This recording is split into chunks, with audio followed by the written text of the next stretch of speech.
Stay tuned, stay tuned, stay tuned. I am here with the coach, John Brett. Man, and I'm here with the vet, Mr. Ian Griffin. A little bit under the weather you are, but it's always great to see you. And it's always great to see the two guests we have on tonight. I mean, I absolutely love having these guys on.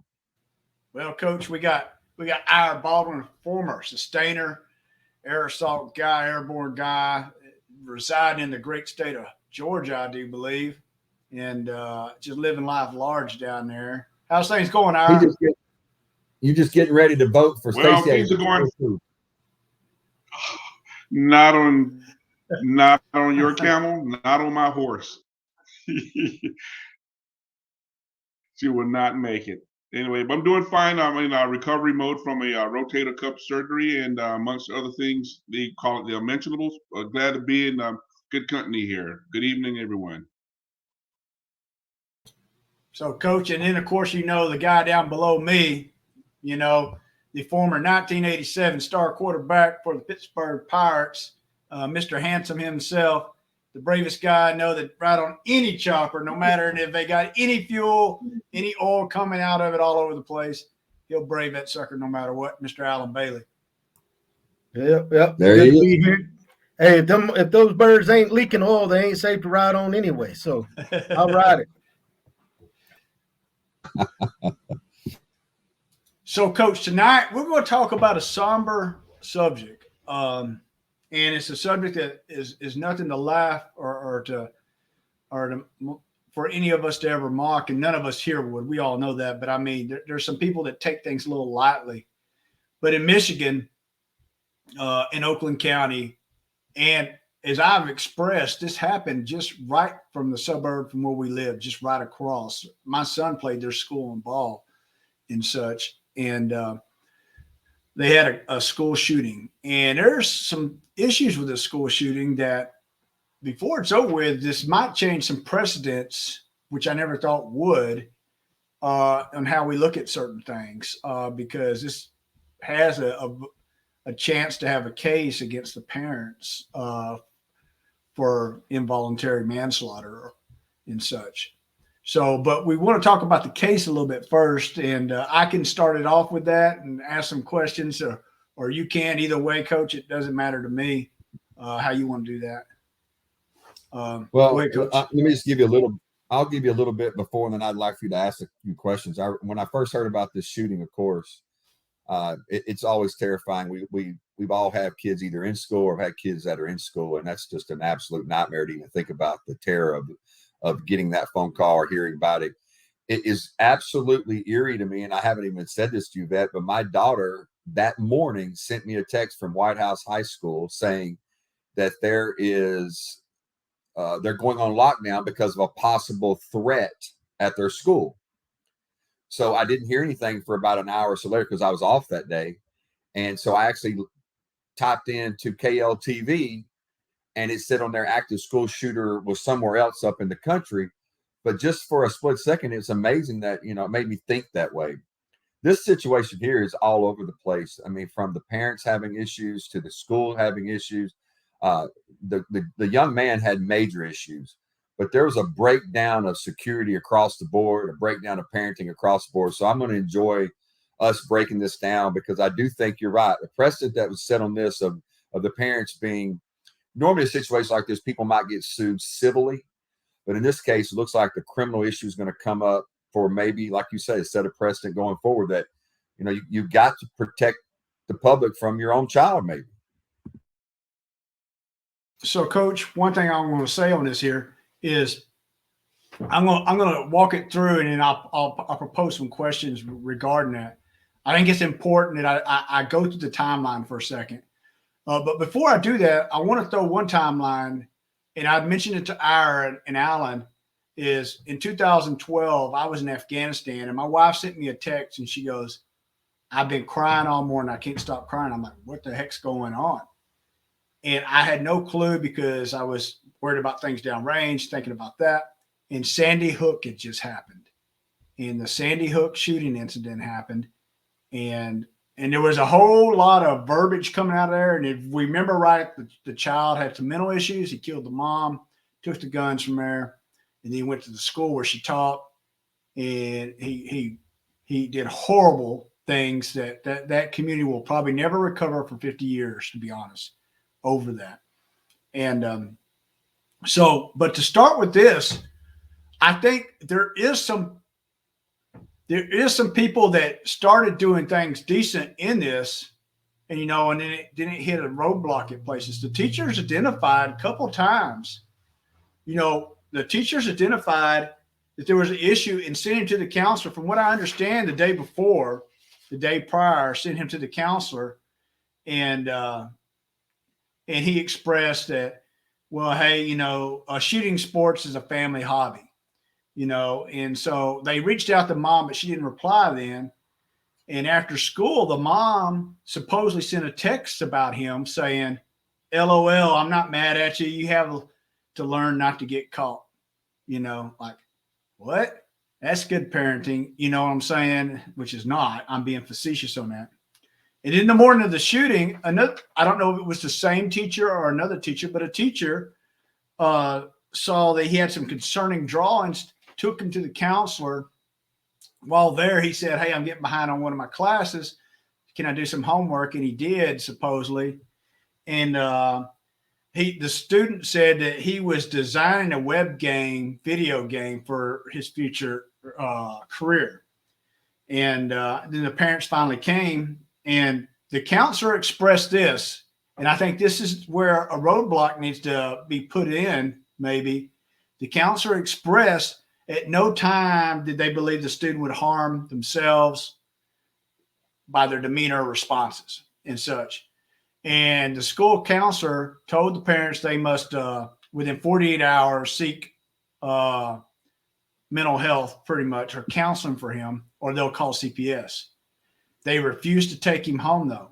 And my deal is but you released him back in class because it was brought to you, and something that I threw out there before we started. Maybe in hindsight, maybe we should have we search his stuff, or search him, searches all his stuff in his locker, just to make sure that there's nothing on him as a protocol. But I do know that schools are leery of civil cases that come off of this. They brandish a student and things of that nature. So that's the first question I'm going to throw out there. Do you think there could be any changes to that? What do you think of the potential civil cases interfere with this? And the other thing is, the counselor apparently did not notify the principal or assistant principal. Made the decision based off her clinical analysis that she was raised to do, that this was the procedure. So I'm going to throw it first off to Ira, and let us know what you think on that right there. And then we'll get to Alan and bring it back to the coach. How's that? That'll be fine. Well, first and foremost, my heart goes out to the family of children lost. But by no means is this an isolated incident. We talk about Columbine High School. We talk about Sandy Hook. There was an incident at, I want to say, Paducah Tillman High School, or in the Paducah, Kentucky area.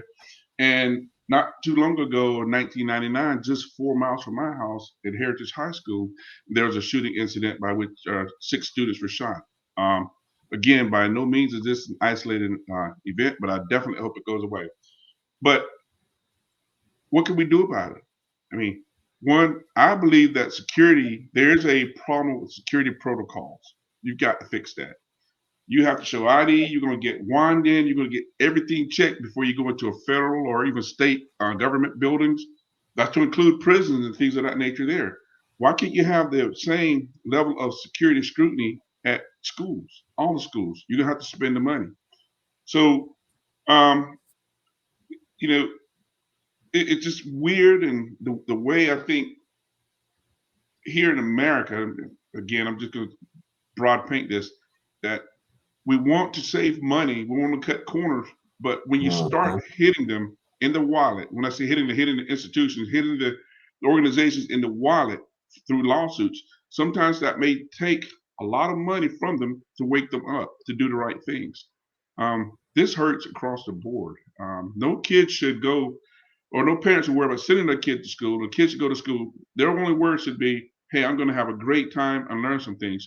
Not that in the middle of the day, you get a phone call or email or something, or visit, So your child has been shot or killed or whatever.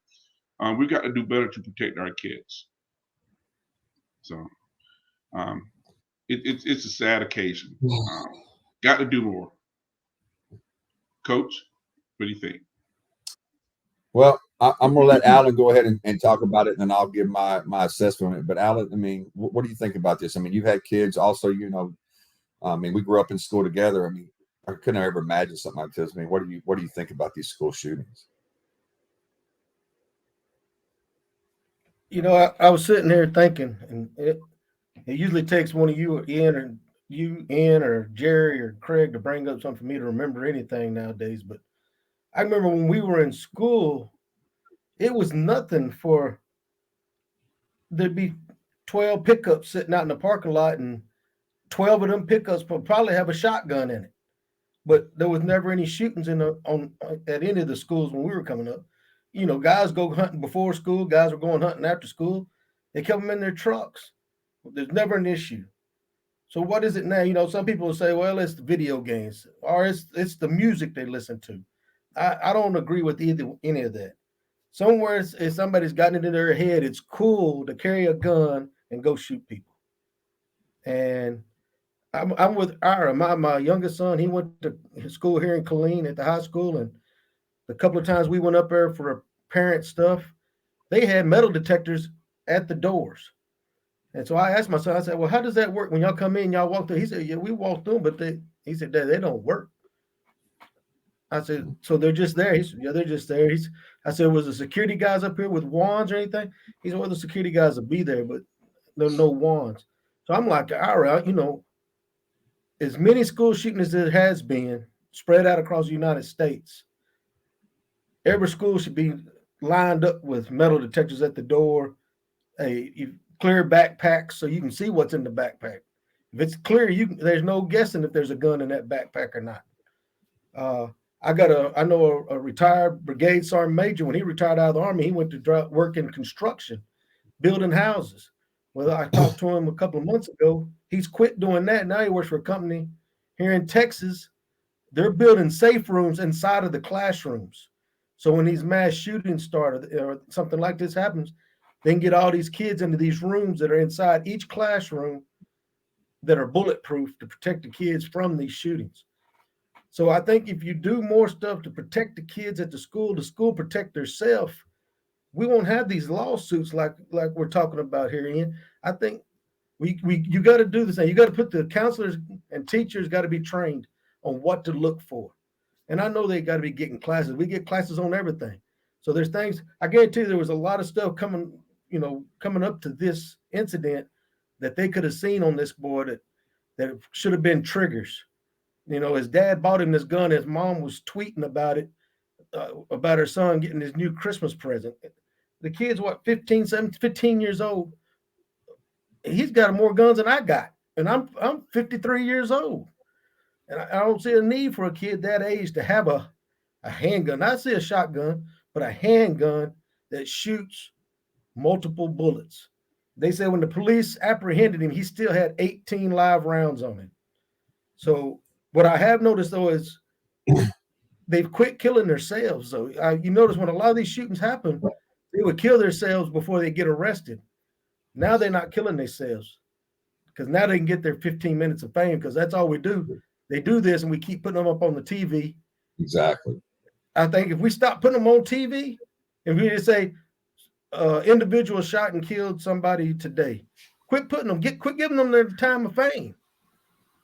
Somebody shot somebody today. That's all you need to say. Don't put out there who it was and who did it and put the picture out there. Alan, I agree. We remember when the Oklahoma City bombing happened, when they did the death sentence him, they did it live. But all news agencies refused to mention his name when they put him to death. They refused to mention his name. And that's exactly how it should be, in my mind. So I'm going to throw it to the coach real quick. Go ahead, Coach. Well, there's so many things going through my mind, different avenues that I could talk about. One of the first things that I want to say is, you know, one of the things of us working in a prison that I work in a prison, we have, you know, there's lots of security there, At times it gets lax, but there's metal detectors that we go through daily. But one of the things I think that there was an issue with that was overlooked was this gentleman had drawings of a semi-automatic handgun that said, "The thoughts won't stop. Help me. Help me." And then there was a note with a drawing of a bullet with the words "blood everywhere." And then down in the drawing on the bottom, it said, "My life is useless." And to the right of those words, it said, "The world is dead." Now, we have to take training in prison for suicide awareness, depression, things that could cause somebody to hurt someone else or themselves. This is a 100% issue of a person crying out for some type of help. That I'm not saying the guy doesn't have any kind of culpability in this, because he did shoot people, but my God, how much more could you get for someone to go, "We need to help this kid"? And so what? You're a counselor and you see this stuff and you don't contact the authorities, you don't contact the principal, you don't contact anybody but the parents and say, "Okay, we want him to go home, but since you don't want him to go home, I'm just going to send him back to class." I mean, you're talking about civil issue. That's a major civil issue for that school district. And there's probably talking about criminal culpability for the parents. I do think this is just something we can talk about later, or we don't have to talk about it all. I believe because of the situation that they're saying this involuntary manslaughter, man, you know how hard that's going to be to prove that. I think they might have overcharged the parents on that. I'm not saying they're not culpable, but to prove them to be involuntary manslaughter is going to be tough. But I think the parents also think that counselor should have some type of issue to deal with too for not contacting the authorities. Alan brought up something. Dude, I've said this 100 times, Alan. We used to have shotguns in every vehicle on high school. We didn't have shootings. What has happened? Like you said, people say video games, people say movies, people say Hollywood, people say, there's more depression now. There's more society. We're playing, crazy games on. There's something that has happened because we had more guns readily available to us in the parking lot than these kids have now. But it seems like there's one shooting up a school every few months. Just like the gentleman that shot up the school in, Fort Worth or Arlington a couple months before this one. Mr. Simpkins was a young kid it was a huge deal until we realized he didn't shoot up the school randomly. He just went and shot people that had bullied him. Well, the media just let that go. It's still an issue of somebody going into a school with a bunch of kids shooting people, but we look at that differently because, he didn't go in and randomly shoot. He shot who he was trying to shoot. So the media plays a huge role in this. Quit naming people. Quit talking about it. Quit putting white and black and black and white when it comes to talking about, this white person walked into a school and shot these people. This black person went here and did that.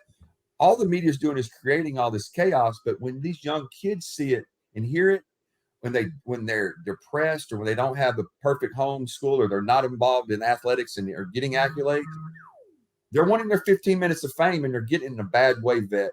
I don't see this stopping. I don't know what we can do. You're going to charge the parents. You can charge the school. You can sue everybody, but it's still continuing. So Coach, I'm going to cover a couple of things. Something that you covered that you deal with in the prison. That's the first thing I'm going to cover is, so Ira and Alan, y'all all know that when we left the Army, by the time we left, that all these red flags, we would have been chaplain, suicide watch, locked down. Nobody walks away from them. That's just how we are in the Army. That was one of the questions I used to ask people wanting to be first sergeants. What happens when somebody comes and tells you this? Well, I might try to help them out. Like, no, you're going to freaking call the chaplain or you're going to call mental health and you're not going to let them be by themselves. If you can't say that, you don't get to be a first sergeant. It's just how it is. And That's absolutely correct. It's a team approach. It's a team approach to it. And the question was, who else needs to know?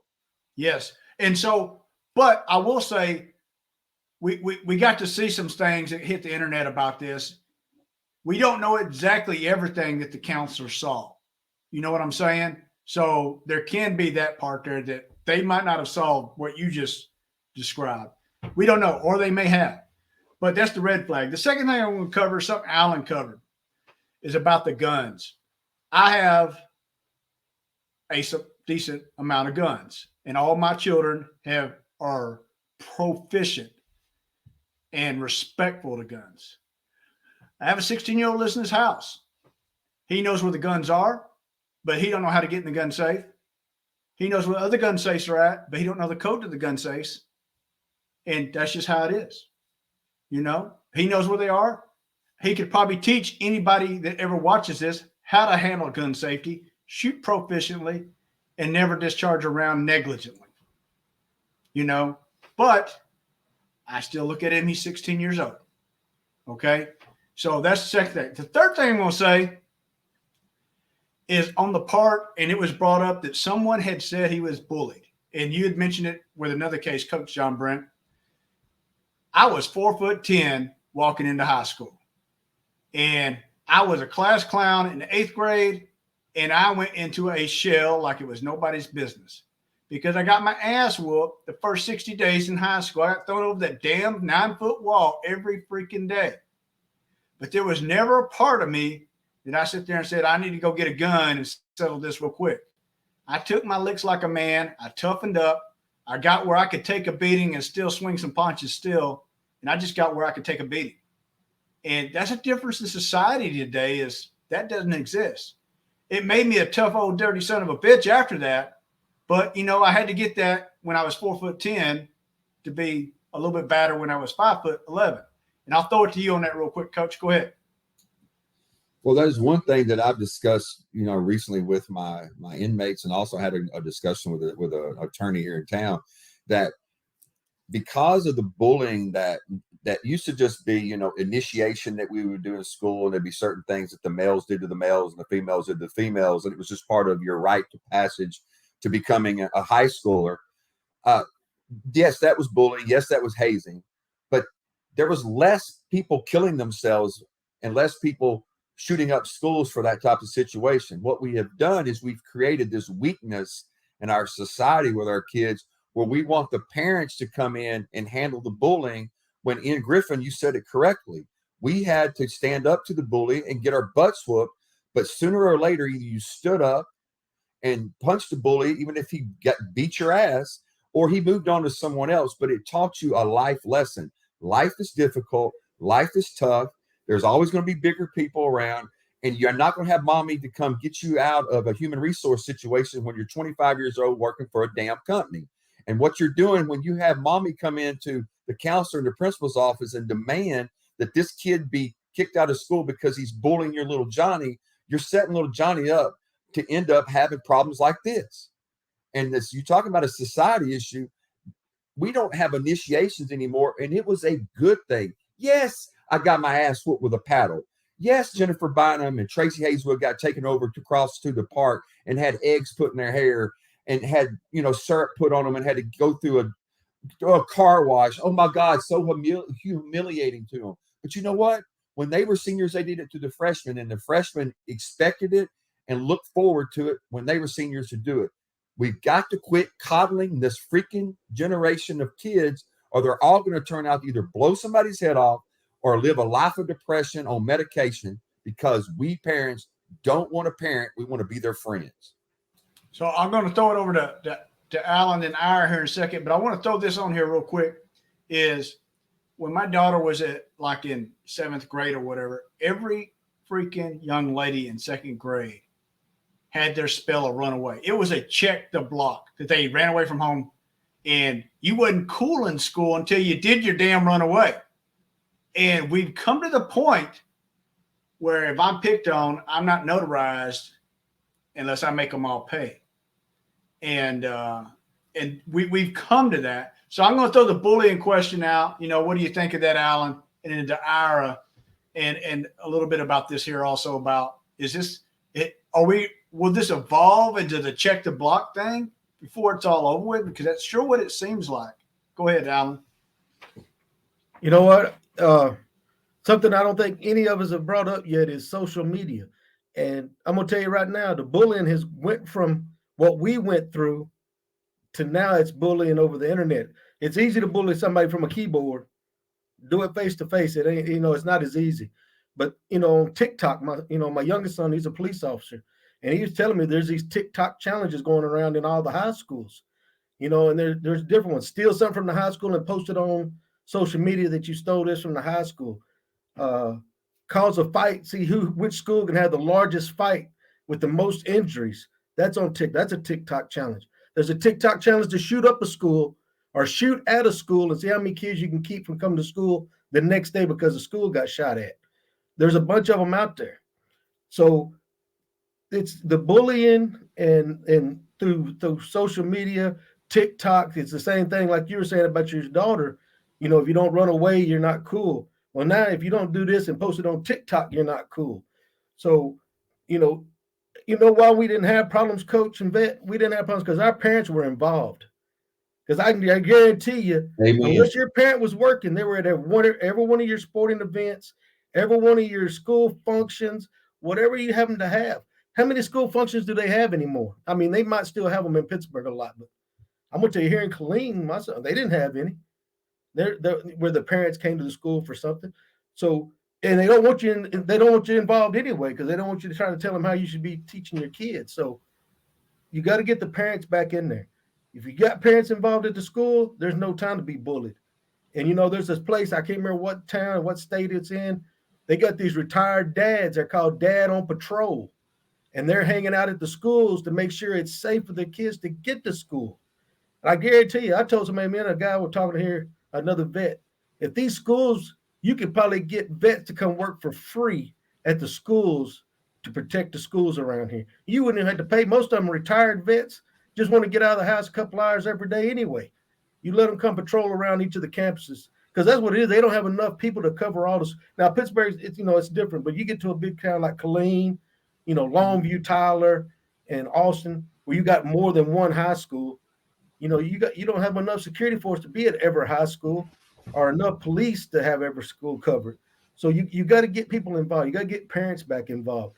Dads on patrol, I think, is a good thing right there, and cut down on a lot of this bullying, and your kids will feel safe to walk to school again, go to school. Alan, I'm going to say this here is, I got in a fight in like 5th grade, and I won't mention that guy's name. He's a good guy now and everything, but I got 6 licks from him. My mom told me if I got ever a spanking in school, I'm getting 3 times as many when I get home. Well, I got damn 18 licks for us all over with. My butt was so damn sore. But you don't sense that with the parenting of this young man here at all. And now I'm going to throw the bullying part over to Ira here real quick. Go ahead, Ira. Well, Alan, you are on fire tonight. Everything you said resonates. It's spot on. I think this is a great conversation to be had. And ironically, it's not just girls who ran away. I was scared of my mom one night because I did something or I didn't do something and she was going to tear my ass up. And I said, I could take it anymore. So I took off running. Well, it was around dinner time. I'm kind of glad that my dad was faster than I, so he chased me down and snatched me back home with my ass. And well, I got to eat after that. So anyway, that's my runaway story. But the bottom, yeah. But the bottom line is that I think it's a systemic failure of where you got to have everybody involved. That's from the parents to the teachers to the principal to the administrators to everybody. All right. And the dads on patrol, great idea. And the other thing too is I don't think we talked about it, was even continue to train and arm the teachers who want to volunteer to provide the security. And that's a cheaper way of providing security for the kids, as at least a stopgap measure.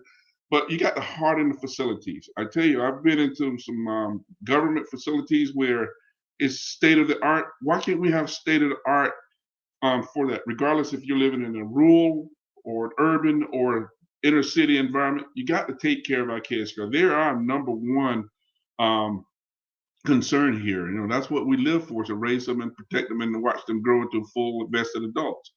But bullying, bullying comes in all forms and fashions and colors, if you will. And parents, we have to get involved in our children's lives. I think my son bullied a couple of people one time, but I had to fix that. And They were saying put the fear of God in. So once you understand that I will not tolerate bullying, you know, at school, it was understood. And I also made it understood to the teachers or the parents, if you have a problem, please pick up the phone instantly. Give me a call, and I'll rectify that problem as soon as I get to the school. Didn't have any issues thereafter. You know, so it is the parent. It's got to begin with the parents, begin in the home, and you've got to have that comprehensive look across the board that everybody's involved in the education and the care, protection of our children. I'll turn it over to you. Alan, you had a point? Yeah, you know what? The coach said something a while ago about the weakness in the kids. You know what? You know, we didn't. I don't really think we had bullying back in our day. I think it was just something we knew. Like it was just called tough love. That's all it was. It was tough love. And I'm gonna tell you what helped me more than anything. I had two uncles that, man, they beat on me so much it didn't matter. We couldn't play regular basketball. I mean, because we'd have been fouled out. They beat on me. And when I got old enough that I started winning, I really got beat on. So I think bullying today, that wouldn't be bullying back when we were growing up. I mean, I know some kids, we can take it over the level sometime, but I mean, in the Army, every time you went to a new duty station, you know, it was kind of a hazing period. I mean, I hate to use the word hazing, but I feel it was just a rite of passage because you were the new guy. It didn't matter if you were a new private or if you were the new Sergeant First Class showing up. Everybody had to feel you out and had to test you, see what you were made of. And I learned a long time ago, if you just keep your mouth shut, listen, watch, then respond and take the crap or whatever's coming at you, then respond. But always, listen and learn and before you run your mouth. Yeah, this makes me wonder that even like I said, through the student telegraph, did other people know about maybe the issues because the counselor knew, the parents knew, but they didn't do anything. But did some of the peers, did the students know and say, hey, Miss So-and-so or Miss So-and-so, I'm concerned about little Johnny because, he's got some problems going on. We heard that there was going to be something going down, and also what's the history on this kid going back to the time they started school? Have you had any psychological things? Again, we pump our kids so full of psychotic or antipsychotic drugs that I think it does cause some sort of chemical imbalance that, well, it rears its head when, at the worst time possible. I'd be interested to know if that there's a medical or psychological history behind this kid here, as opposed to just one moment. Or is it isolated, or is it something that built up over time? So I'm gonna hit a point you brought up, and I'm gonna hit a point Alan brought up, and throw it over to the coach, and then we're gonna get on to the rest of this case of what actually happened. Real quick, you brought up about school teachers taking classes and possibly having weapons. I'm all for that, but we've all known the teacher when we go visit our students that can't keep a conversation with you more than 3 minutes because they're looking at the squirrel out the window. That is definitely not the one. There's got to be a sounding board in there of somebody going, yeah, him, yeah, her, yeah, him. Definitely not that Ian Griffin guy. It's not the guy you want. There's got to be somebody with a sanity check in that part, I believe. So, and then the other thing, Alan and I, we all know about, new soldier in the unit. Back in the old day, used to get pink bellies. You get promoted, you walk the line. I never been beat down so hard in my life till I made Sergeant E5 in front of my peers. And when they hit me the first time, out of 70 people I had to walk down, the first one goes, he's a sergeant now. And I thought I would just walk and just keep walking. I got to the third one. I went down to one knee, and the line was like a dog pile, and I was like, I'm never getting out of this alive. Oh my God. Yeah. That brings a different toughness to you by far. But Coach, did you have anything else on the bullying and all that other stuff? Or are you good?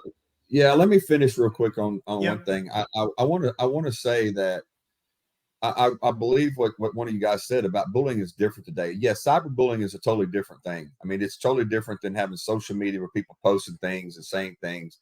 I learned something reading a book one time that we deal with conflict with face-to-face. There's always that possibility of punch being thrown.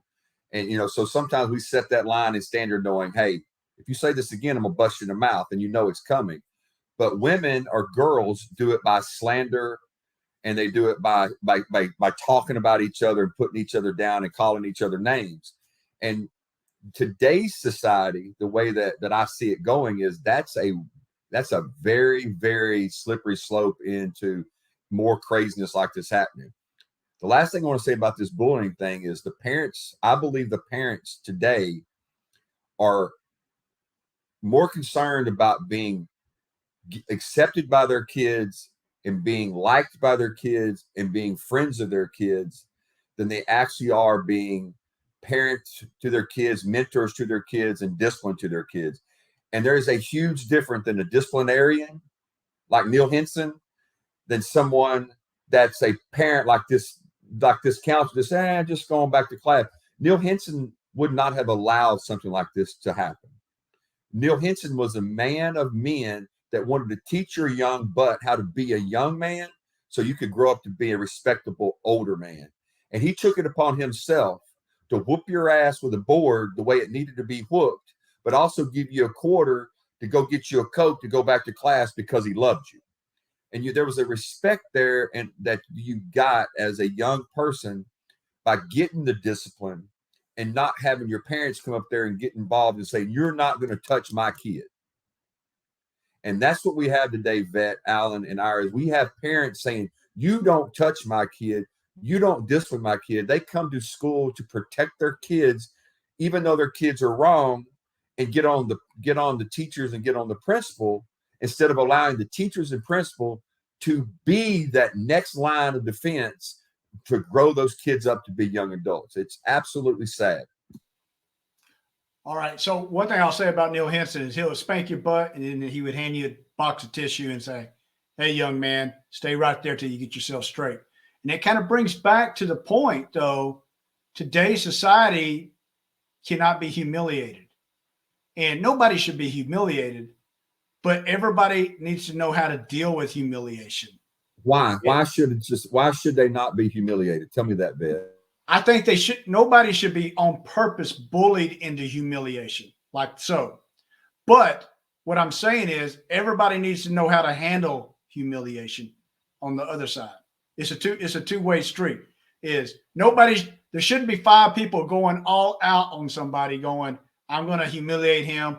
Oh, let's do this. And we're embarrassing him because his family can't afford real pants or whatever, or he didn't wash his clothes for a week and all that other stuff. There shouldn't be that type of bullying, but every kid should have a class on how to handle humiliation and understand that it's just humiliation and then it goes away, because that's the problem is they don't know how to let it go away.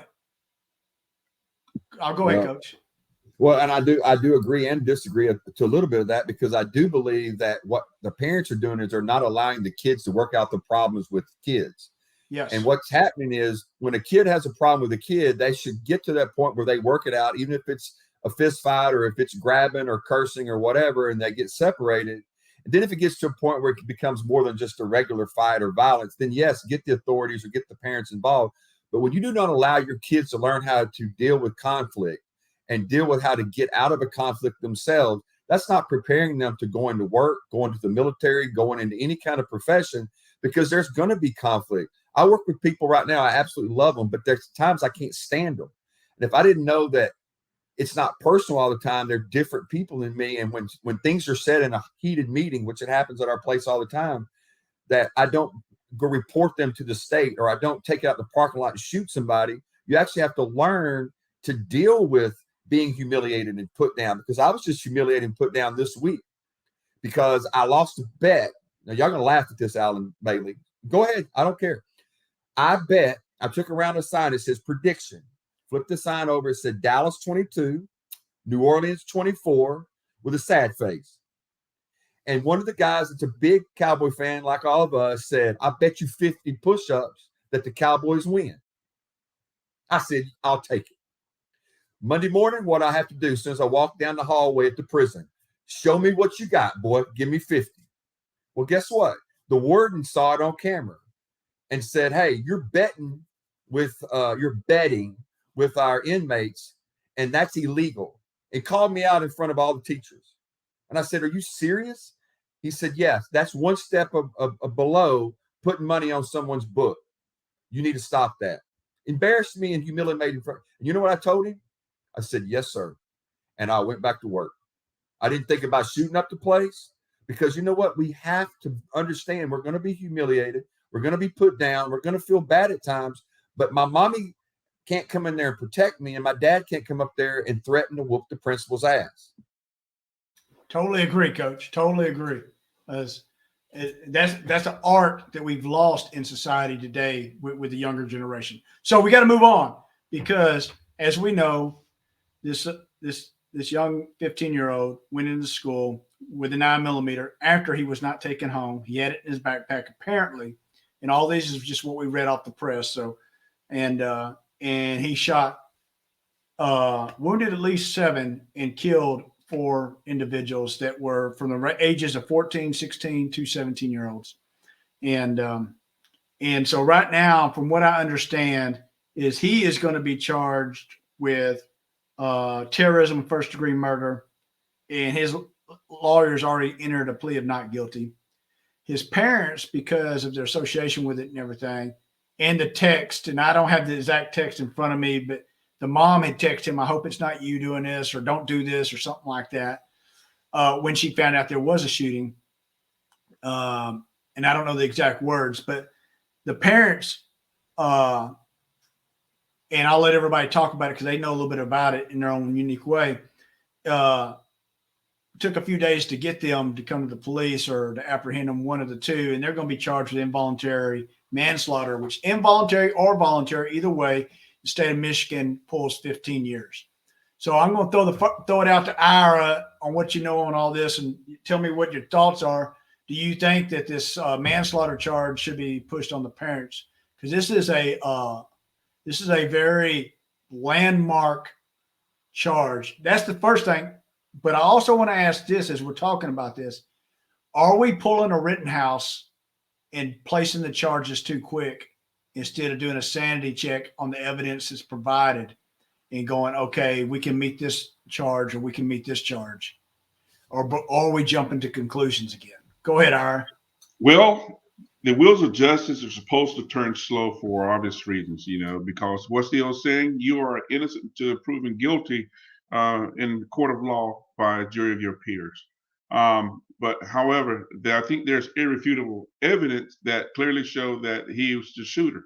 But nonetheless, he stands accused as the shooter. All right. However, the rule of culpability applies across the board, not only for the shooter, but for those who may or may have not been directly or indirectly involved in facilitating this event, thus are the parents. I hold the parents responsible, period, bar none. I'm not a Michiganer. I don't know Michigan law, but just like the other 49 states, each itself is a little, I would say, experiment in government, if you will, because each has its own set of laws. But you got the federal guidelines too. But nonetheless, I hold the parents responsible.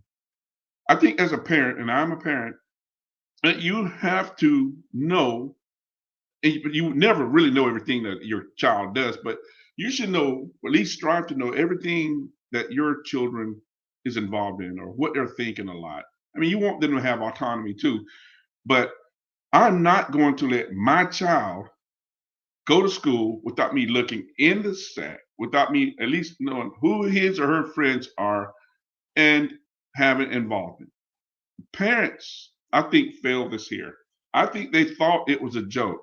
I mean, not that it has any bearing on the matter, but the parents themselves earlier in their lives, they had some issues too, because there's another son involved, there's an 18-year-old kid involved from a previous wedding. But the parents also at one time had DUIs that they had garnered through, some of their past history of run-ins with the law. But nonetheless, I don't think the mom was such serious. I think they were scared, but I think that they were very responsible or irresponsible in providing a handgun. Shotguns, hey, let's go hunting, something like that. A rifle, let's go crap some deer, got it. But a handgun, I think I draw the line with that. And here's a personal experience, and I'll shorten it up. I have a nephew. My nephew's 30-something years old now, but when he was a teenager, he had a little 9 millimeter. It was a BB gun, but it looked like a little 9 millimeter. Like mine, Chris, like I said, the M9 9 millimeter, the old military pistol. Okay, so he used to carry it everywhere with him. I came home on leave one time and I said, "What are you doing with this?" "Oh, it's just a pistol." No, it's just a BB gun. I took it from him. It ticked him off. It ticked his mom off, my younger sister. She and I had some great words about it. I said, you know what? He could be misidentified and thinking that this is a real gun and something serious can happen. Then are you going to be crying boo-hoo? I wanted to work, but she and I, we talked about this sometime later, but she said, you know what? She was wrong in getting mad at me for disciplining him because I, as a parent, as an uncle, as the adult, I wanted to do the right thing to making sure that they're doing the right thing because he was going to take it to school and get in trouble because someone was bullying him. You kind of see how that ball of wax, it depends upon how you do it. You got to have care and concern. But let me hold it right there. I'm trying to save my voice. I've been talking all day. So with that, there's a level of responsibility. Hold the parents responsible and find if they're charged with involuntary manslaughter. I support that fully. I'm going to throw it over to Alan here. Thanks, Aaron. Yeah, I'm back. I got kicked off for some reason. You know what? Maybe I don't know. Maybe they charging the parents at this level, thinking, "Hey, we might not get them at this, but hey, we're going to start at the top, and we might have to come down on the charges a little bit down the road." But I'm with Ira. Hey, mom and dad, you went out and bought them the gun, so you're just as responsible, and you live with this kid, so you bound to have seen something that you ignore because it's my precious Johnny. He wouldn't go do nothing like this. But you let it go, and they probably pampered him his whole life. He's probably gotten every Xbox, every PlayStation, every video game. It wouldn't matter the level of video game. He's probably got every one of them. At 15, he was probably playing all the ones that says mature on there. So there is zero parenting going on with this kid right here. It says the night before he did the shooting, he recorded videos about talking about going to shooting and killing students the next day. So evidently he didn't post these videos. They must have found him on his computer or his phone, something, the next day.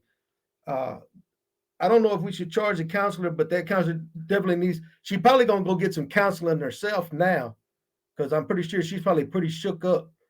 But she's probably looking at herself, boy, I missed a lot of signals. I missed some things that should have, flipped a switch in me. This kid needs help. He's drawing pictures of people shooting and blood and stuff everywhere. That should have been a trigger. But I think the parent, you got to charge the parent. They need a set of precedents, and I hope it does. Michigan don't have a death penalty from what I read a little earlier. So they need to set a precedent with these parents. Make them be accountable for their kid. Now, I got one thing. Once they graduate high school and they go out on their own and do something, you can't say, oh, that's poor parenting now. He's grown. He's out there making grown-up decisions. He pays for what he does. But right now, this kid, he's 15 years old. Parents should have been involved in this kid from day one. And I'm not going to say it wouldn't have happened, but the odds of it happening are very slim, because there's four of us sitting right here that came up at about the same time frame. We didn't shoot those schools up. And like we've said from the start, there was plenty of guns on Pittsburgh High School campus in the 80s. So it's all about the way you raise your kids. Make them tough. You stay involved. They call those, what do they call them now? Helicopter parents or hovering parents. Hey, that's parenting. You should know your kids' friends. You should know when they're going somewhere, what they're going to do. If they close up in their room all the time, hey, why is the door closed all the time? Open the door up. I've known parents take the doors off the hinge and they just didn't have bedroom doors. So, those are really hovering parents right there. So, Ian, I think the parents, they need something done to them. And I think they might have shot at the top, knowing they're going to come down off of it. But they're going to try their best to get them at the highest level they can get them. So, Alan, I'll say this is, when I was in Liberia, my wife scanned me a letter that my son wrote, and he had been a kid at school, like in 4th grade, was threatening him. And he's saying, when you walk home, my brother's going to kill you. And I'm in Liberia. I said, Jenny, give me the freaking teacher and the principal's name and their email right now. And I said, I sent it to both of them. And I said, do I need to handle this from afar, or can you handle this? And I can tell you, after I hit send on that, within an hour, I had an email from both of those, the principal and the teacher, right then going, Mr. Griffin, this will be handled immediately. We will let you know what we did.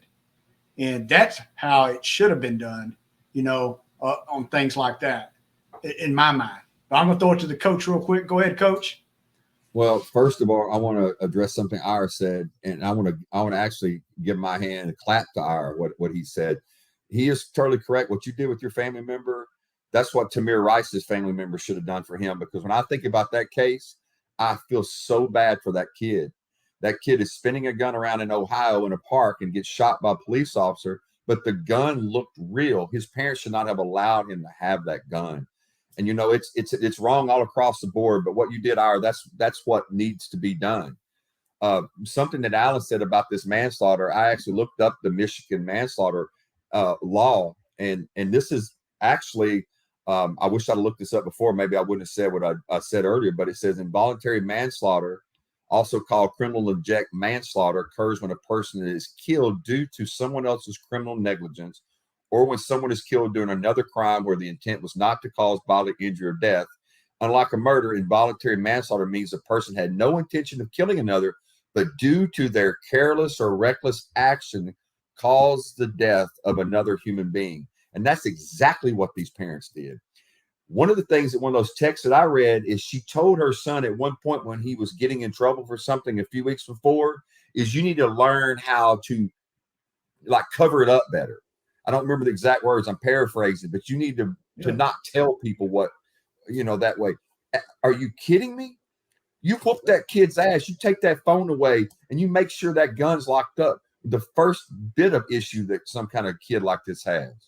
I got the words, Coach. It's and it was the day before. LOL. I'm not mad at you.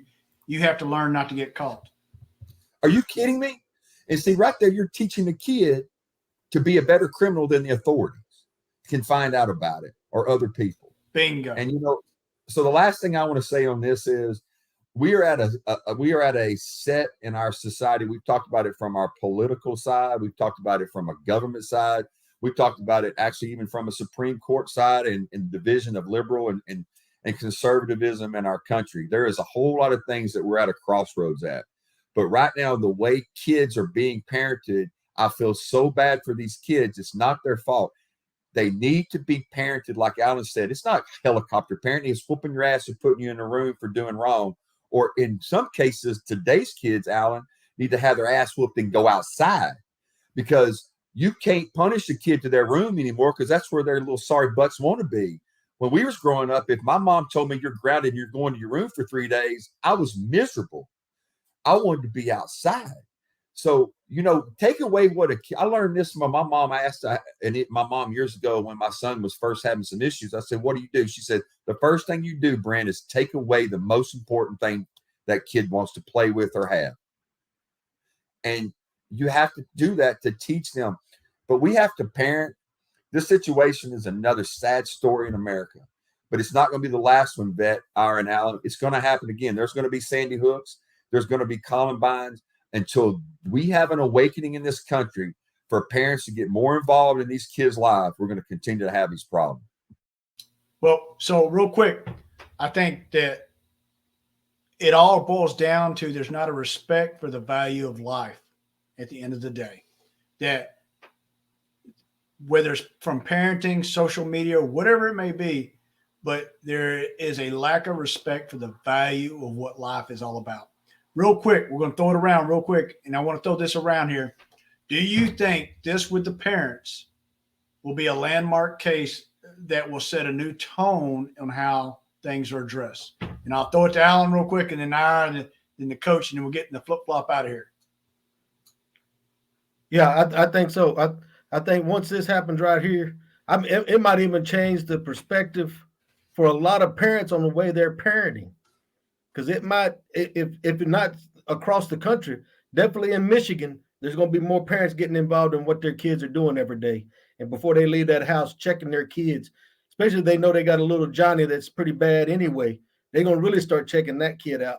So I think it will. I think this right here with these parents, if they get some jail time, it's going to really change the way the the, the government, I will say, across the country, I think, looks at every one of these cases. Now I know everything's got to be case by case, but when you can prove that the parents bought him a gun at 15, the mom bragged about him having a new Christmas present early.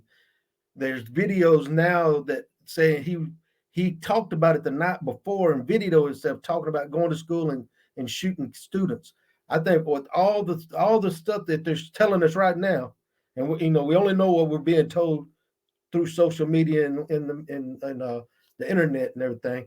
But if all that's true, I think it's going to be a big change in the way things are done in the government, in the legal system, and in parenting alone. I definitely concur with that, Alan. Let me tell you like this here. That's all spot on. And I do believe that it is going to establish a precedent right there in the state of Michigan. But as I stated earlier, with the 49 other states and the U.S. territories in general, that each one itself is a legal test bed, because I'm quite sure that somewhere in one of these other states or territories is that the legislators are looking at what can we do to strengthen the laws of such. I mean, you can beat the dead horse to further, death, if you will, beat the dead horse. But the bottom line, it's you have enough gun control now. What you need are policies. You can have people who are recidivists. You're going to have people who are just going to do whatever. But you're going to have some policies that clearly show if you do something like this here, there has to be some justice, or there have to be some punishments for the things that fit the crime. So each state's got to adapt their own policy, probably stemming from this here. So there's a legal watch out there somewhere. With that, I'll turn it over to the coach. Well, it makes me think also, I mean, we want to say our parents are supposed to protect their kids. That should be the number one thing. Just like when you have if you're a client, you have an attorney, there's certain attorney-client privilege that you have that you can tell that attorney anything, and he can't use that against you unless you tell that attorney that you're about to commit a crime in the future. Then it's his responsibility to contact the authorities. As parents, yes, we want to protect our kids, but if we know that our kid is at a state of depression, that they're talking about hurting somebody, they have access to a gun, they're having these major issues, the parents have to contact the authorities at that office with the counselor. I mean, to me, it's like, okay, counselor, you're okay to send them back to class. I don't agree with that. We need to contact the authorities. But parents don't do that. I do think, well, I won't say I do think, I do hope that there is absolutely charges to stick on this, and it does set a precedent, because I do believe that parents will have that thought in their head. We're about to have kids come over to our house. Make sure our gun's locked up. Just like there was a case in the Dallas area when I lived there where some parents had liquor out. Kids got drunk, one left, had a wreck, and killed another kid in it. The parents got charged and sued. And I guarantee you, I remember Channel 5 and Channel 8 talking about make sure you lock your liquor up. Make sure you don't have kids have access to alcohol. This kind of stuff, even though it's horrible, and it is horrible, Vet, because of them being charged, I do think, and I agree with what both you guys said, that it will change the perception that parents have and the culpability that they know they could have if they do not protect the community from your child. I agree. I think it's going to be interesting. It's going to open up a whole lot of different doors and such. So with that right there, I think this has been a really good episode, to be honest here. Maybe the best we've ever had. Yeah, it might be so. Alan's sitting there kicking down the door for the best. And what's crazy is we just kind of came up with this thing. I don't know, a last minute thing. So, but it's a really great topic. And what's unique about this topic, this case here specifically, there's no 100% right in this. You know, there's a whole lot of variables to it, as this is shown, and there was a lot of opportunity. There were some teachers that really did good on catching some things, and then there were some places where either the system, by checklist of the counselor, or the counselor herself didn't do the right thing. And then we know that I think we're all in agreement the parents really messed up on this one here. And and it's unfortunate because we got 4 people that are that have died, and those families, actually those 4, those 7, that whole community will never be the same. So with that, I think it's time for us to get out of here. So I'm going to say right now, from the coach and to the vet, stay tuned, stay tuned, stay tuned.